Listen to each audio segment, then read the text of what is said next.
Okay, here we go. So this is for any aspiring mud flooders out there. You know, just a little quick, what to look for.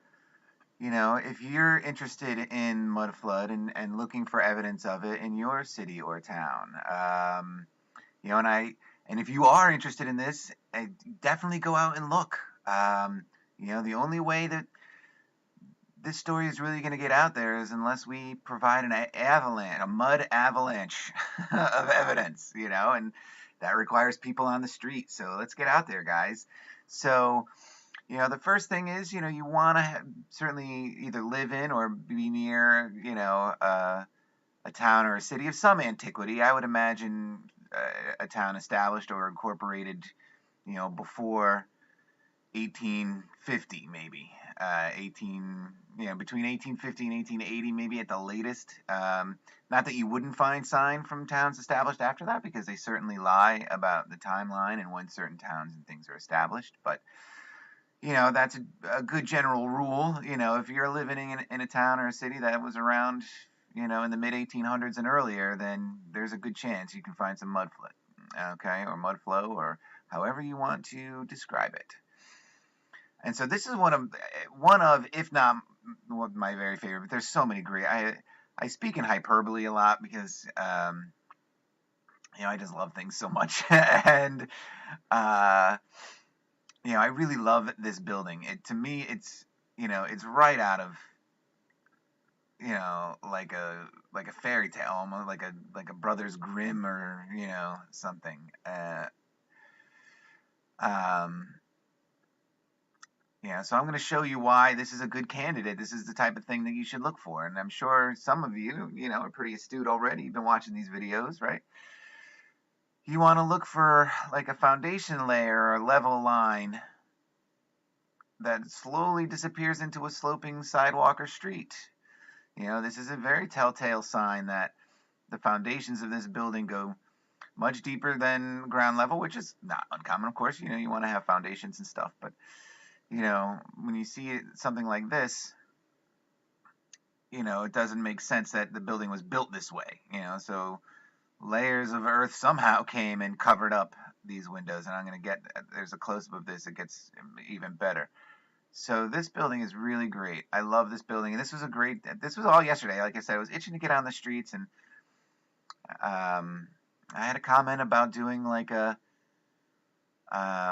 how-to, which I don't certainly think I'm the most qualified person in the world for something like this, but if I can do it, anybody can, and this is what we're gonna show. All right, so a little more detail of that front.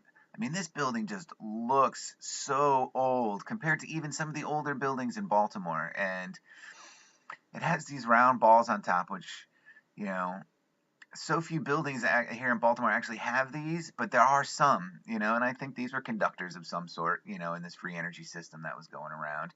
And believe it or not, my house, the one I live in, actually has a couple of these on it. And it's very rare. I look for them, and I don't see it that often. They were removed, or there were different devices at play. Where did my cursor go? A little arrow. There he is. So this is at one time the Enoch Pratt Branch Library. So yeah, if you want to learn how to mud flood, go to the library, right? I mean, I didn't look at this detail up here. Look at that.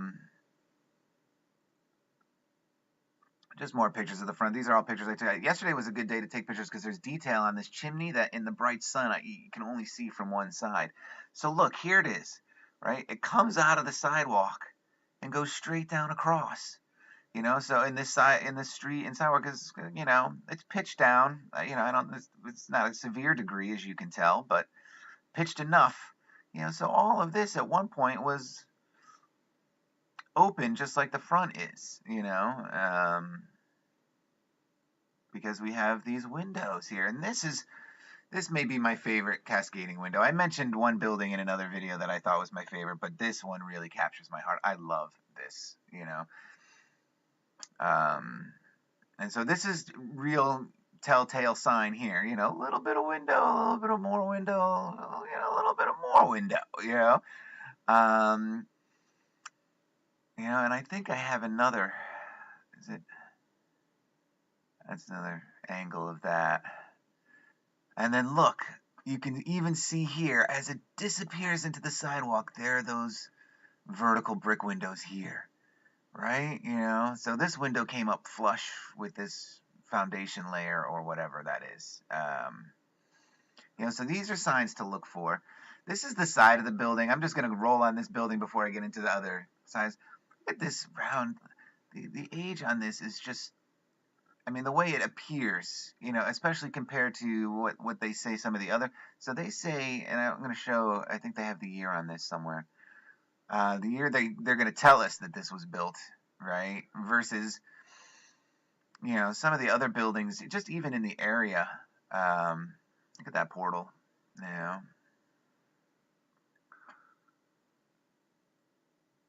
And there's your alternating stripes, So these details, like when I walk by this on a normal sunny day, you can't see these in this chimney, right? So I just wanted to get up close on those real quick. And one of them has the year on it. I thought one of them had the year. There it is, 1883, they're saying for this. But the weathering on some of this older stone,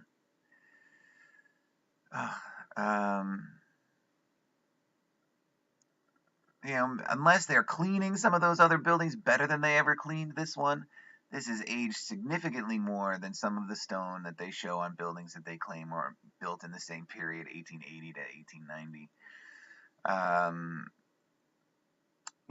So definitely look for older buildings that disappear into sidewalks. That is definitely a big clue. Doors that come out of the sidewalk with these little trenches dug out to get at them. High doors coming off the ground. And like I said, I have a theory in these long buildings and things like this, that, these were windows, right? And that wasn't a door. That was a window. There are, let's go back to this.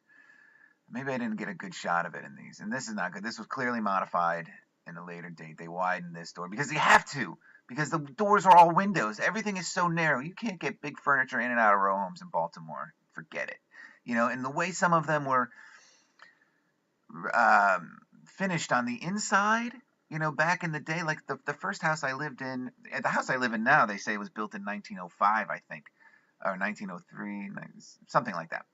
I don't know what the date was of the first house I lived, but the inside was as it was rehabbed, or how they finished it off, in the early 1900s. And, everything was so narrow. They had a winding, like super narrow winding staircase to go up, large furniture and these little row homes. And this is, on average, these rows, this one, like I said, was refurbished. But these rows, and this is Federal Hill, so they get it better than some areas. This is probably no more than 15 feet across, these houses individually. And some are even smaller. There are some that are 9 feet. 9 feet across. Tiny little doors because the doors were blown out windows. There are no doors. There are only windows. I think I took a close-up of that. This is something else you can look for. Windows in the street. Doors, like I said, that come down out of the sidewalk.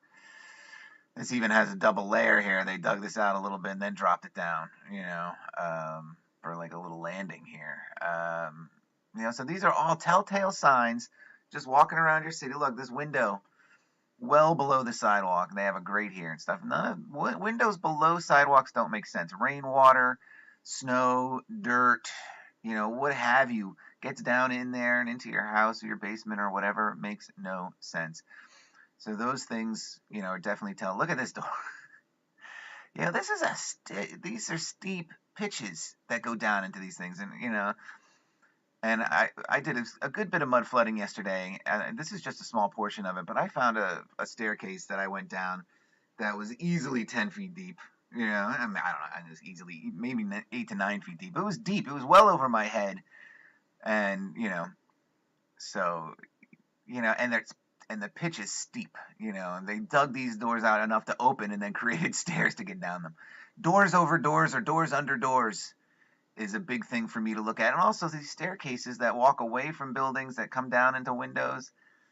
You might want to look for that in these old towns, old cities, and telltale sign for me that something's not right about the architecture here. That these are modifications to older structures. Uh, and this is just something like, so even if you have modern-ish looking buildings, I wanted to show this. And actually, this is the first example of a moat I found in Baltimore. I'm sure there are others. I'm going to find them, but I see little stairways dug out all the time, little stairwells, but I've never seen a full-on moat, and this is the first one.